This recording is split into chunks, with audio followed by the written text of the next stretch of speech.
Sudah memasuki tahun keempat, mungkin ya, isu batalnya nasab Ba'alawi ini masih terus bergulir, walaupun tentu dengan frekuensi naik turun. Pertanyaan paling mendasar adalah siapa yang diuntungkan dan siapa yang dirugikan. Saya mulai dari siapa yang dirugikan. Dan kerugian itu ada yang bersifat material, ada yang immaterial. Kita mulai dari yang material.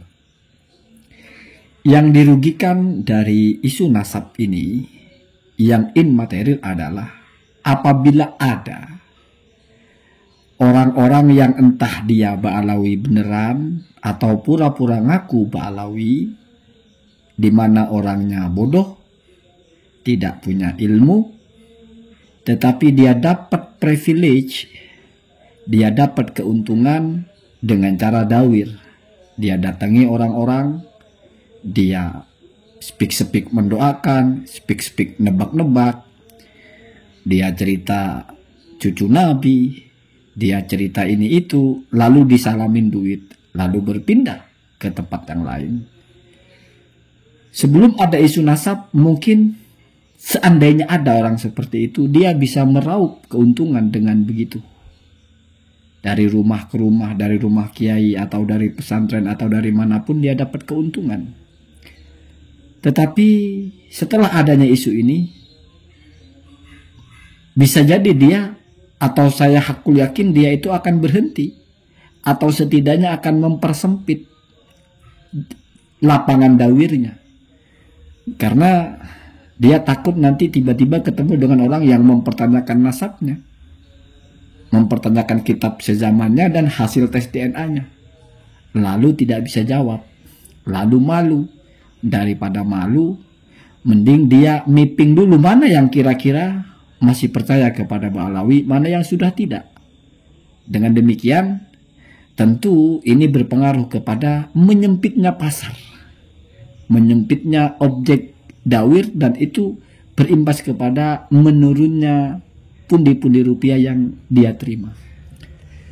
Itu yang sangat jelas akan dirugikan secara material. Kemudian masuk kepada siapa pihak yang diuntungkan secara material. Yang pertama adalah YouTuber. Tentu saja karena di tengah sulitnya mencari konten pembahasan nasab, baik yang pro atau yang kontra, itu punya pasar tersendiri.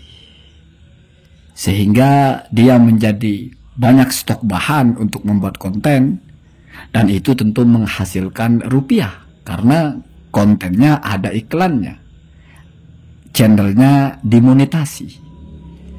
Kalau misalnya tidak ada isu nasab ini, tentu dia kehilangan atau dia tidak akan mendapatkan pasar itu.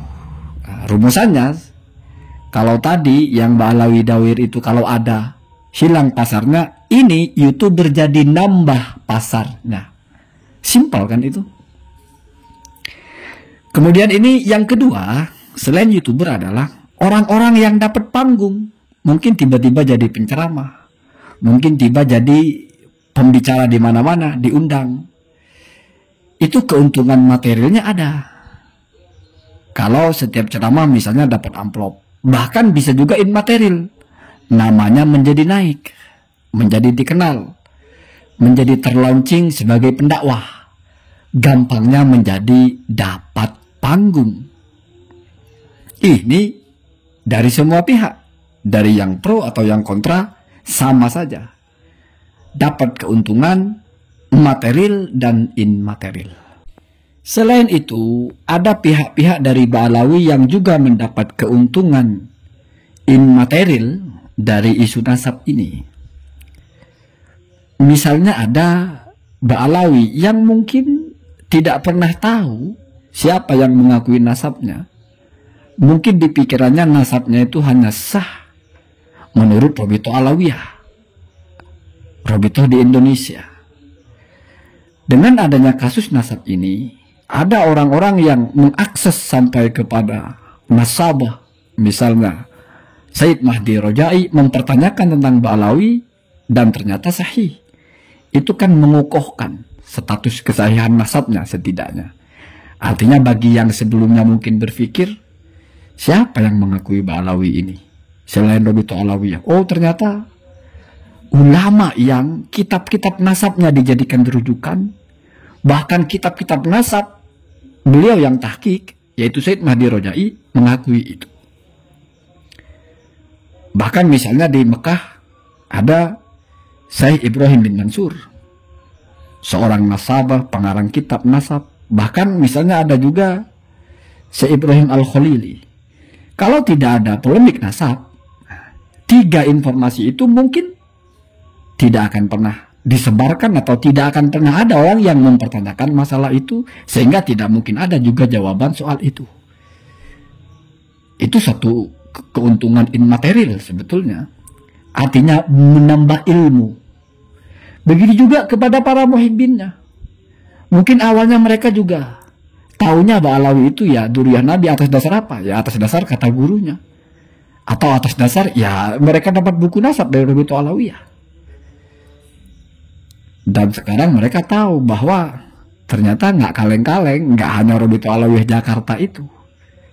Ya, tetapi karena gini, kita tidak pernah menemukan kitab nasab ditulis dari Robito Alawiyah. Artinya kalau kita bicara nasabah itu adalah pakar ahli nasab, ya bolehlah kita bilang dalam Robito Alawiyah itu tidak ada nasabah internasionalnya gitu, tapi nasabah lokal saja. Tetapi kenyataannya Ba'alawi itu, iya, ketika diajukan kepada nasabah internasional, ya mereka mengakui dan memang sah, sudah masyhur. Dan juga mungkin informasi-informasi tentang ucapan-ucapan ulama terdahulu itu jadi keluar. Dimana mungkin tidak semua Ba'alawi tahu masalah itu. Bagaimana Ismail bin Yusuf An-Nabhan mengatakan ajmatil ummah al-Muhammadiyah ala annaha dan nasab min asahhin nasab. Termasuk dari nasab yang paling sahih. Itu kan menjadi profit keilmuan namanya. Artinya ternyata Ba'alawi itu sebegitunya gitu. Atau misalnya Ittafaqu al-Muhakkikun, kitabnya Ibnul Muhib. Mungkin selama ini yang mereka baca-baca itu adalah kitab panduan nasabnya Ba'alawi itu. Tanpa membaca kitab-kitab yang lain. Ternyata setelah dibaca kitab-kitab yang lain, dicari kitab-kitab yang lain, luar biasa. Bahkan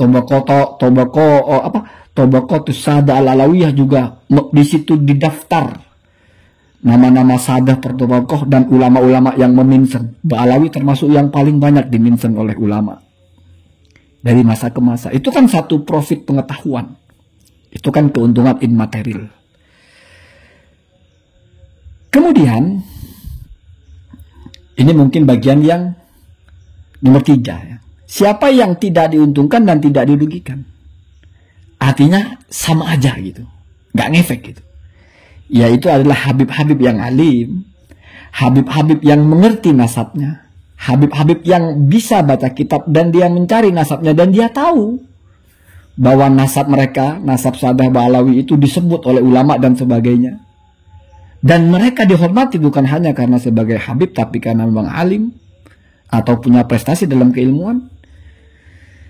Dirugikan tidak. Kenapa? Karena misalnya kita bilang dia akan kehilangan panggung, nggak terjadi juga. Nggak ada Habib Rizik kehilangan panggung, Habib Hanif kehilangan panggung gara-gara nasabnya dibatalin Kiamat. Enggak. Atau misalnya yang punya prestasi dalam sholawat, enggak juga. Undangannya ya tetap begitu-begitu aja. Atau haul-haul itu tetap nggak ada ngaruhnya. Jadi diuntungkan enggak. Dirugikan juga enggak. Jadi bagi mereka itu, Kiamat ini, isu nasab ini wujuduhu keadamihi. Ada ya dengan tidak ada ya sama saja.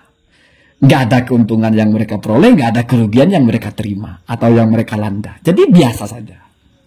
Nah itu kelompok Habib-Habib yang alim. Ya. Kemudian kalau ini yang terakhir, mungkin yang paling kamu tunggu-tunggu. Pak Jokowi dan Pak Prabowo masuk kepada kelompok yang mana? Tapi begini, kalau kita lihat ada narasi Habib Rizik itu yang tajam sekali. Kita menghormati Prabowo. Kamu bisa cek itu Kita menghargai, kita menghormati, kita mendukung Pak Prabowo asal tidak melindungi pengkhianat, tidak melindungi penjahat, tidak melindungi orang yang bermasalah. Ya seandainya Habib Rizik memaksudkan itu kepada satu orang, ya, maka berarti kan terusik orang ini. Nah itu yang dirugikan. Nah orang yang dirugikan lalu ingin meminimalisir kerugiannya dengan cara apa? Menghantam pihak yang berpotensi merugikan itu. Mensupport gerakan-gerakan untuk meruntuhkan bagian-bagian yang andilnya besar untuk mengarah kepada merugikan dirinya. Ini semua orang sama Pak, begitu. Siapa yang dirugikan oleh sesuatu, maka kita kerahkan daya upaya secara langsung atau di balik layar. Kita lepas apapun, ya herder-herder lah, untuk mengacau kelompok-kelompok yang dianggap merugikan kita atau mengancam kita. Begitu ya. Ini sudah mau bulan puasa. Sudah saatnya kita mawas diri, ya. Setidaknya membedakan puasa dengan bulan yang lain. Maka tidak perlu kita bahas hal-hal yang panas-panas di bulan puasa. Biar kita tidak terjebak kepada maki-maki atau mencaci-caci baik di kolom komentar atau di konten-konten. Allahumma adina